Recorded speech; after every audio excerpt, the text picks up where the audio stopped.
Politics सबके लिए open है, फिर भी ज्यादातर लोग एंटर क्यों नहीं कर पाते?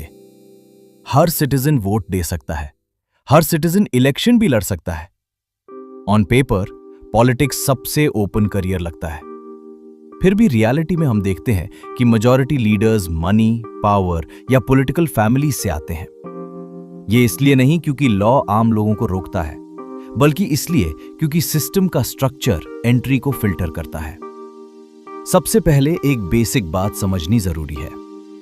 पॉलिटिक्स एक नॉर्मल जॉब जैसा करियर नहीं है। नॉर्मल करियर में आपको पहले मंथ से सैलरी मिलती है। पॉलिटिक्स में सालों तक कोई फिक्स्ड इनकम नहीं होती। जॉब में हायरिंग स्किल और क्वालिफिकेशन पर होती है। पॉलिटिक्स में ग्रोथ, इन्फ्लुएंस, नेटवर्क और विजिबिलिटी पर डिपेंड करती है। इस सेंस में पॉलिटिक्स ज्यादा एक लॉन्ग टर्म इन्वेस्टमेंट जर्नी जैसी है, जॉब जैसी नहीं। पहला बड़ा बैरियर है पैसा। इलेक्शन लड़ना सिर्फ फॉर्म भरना नहीं होता। कैंपेन चलाने में लगता है travel, campaign material, social media management, workers, meetings, events और कांस्टेंट आउटरीच। और सबसे इंपॉर्टेंट बात, जीत की कोई गारंटी नहीं होती। यहां सिर्फ एम्बिशन से काम नहीं चलता, फाइनेंशियल एंड्योरेंस चाहिए।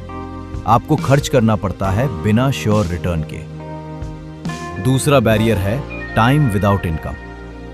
पॉलिटिक्स में ग्रो करने के लिए आपको लोगों के काम करने पड़ते हैं, पब्लिक इवेंट्स अटेंड करने पड़ते हैं, एरिया में कंटिन्यूअसली विजिबल रहना पड़ता है। ये फुल टाइम काम है, लेकिन स्टार्टिंग के कई सालों तक कोई रेगुलर सैलरी नहीं होती। सिर्फ वही लोग इस फेज में टिक पाते हैं जिनके पास फाइनेंशियल बैकअप होता है, जैसे फैमिली बिजनेस, लैंड इनकम या स्ट्रॉन्ग इकोनॉमिक सपोर्ट। तीसरा बैरियर है नेटवर्क्स और social power.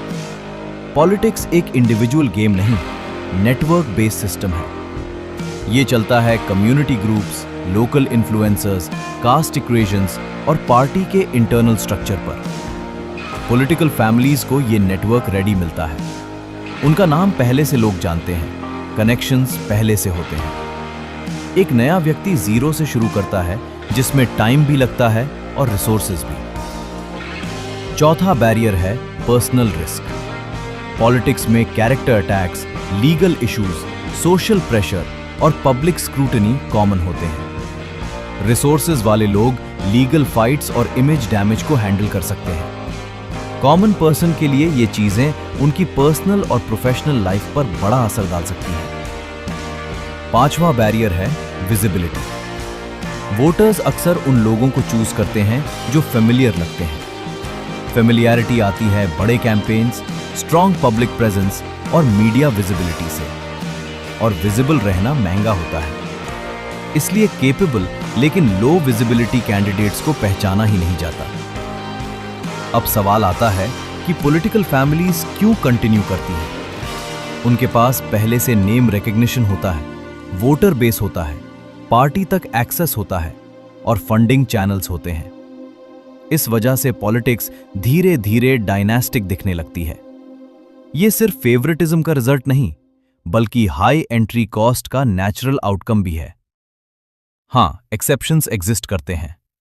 Grass roots leaders भी ऊपर आते हैं, लेकिन अक्सर सालों के social work, strong local support या किसी बड़ी पार्टी की बैकिंग के बाद।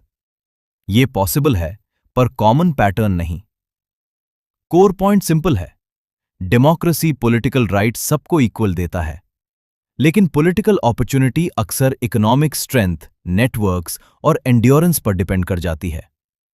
अगर एंट्री बैरियर्स डिसाइड करते हैं कौन सिस्टम में घुस पाएगा, तो लीडरशिप भी वही लोग डोमिनेट करेंगे जो उन बैरियर्स को क्रॉस कर सकते हैं। अगला स्टेप यह समझना है कि इन बैरियर्स को कैसे काम किया जा सकता है, ताकि पॉलिटिक्स ज्यादा लोगों के लिए रियलिस्टिकली एक्सेसिबल बन सके। इसी पर हम नेक्स्ट वीडियो में बात करेंगे।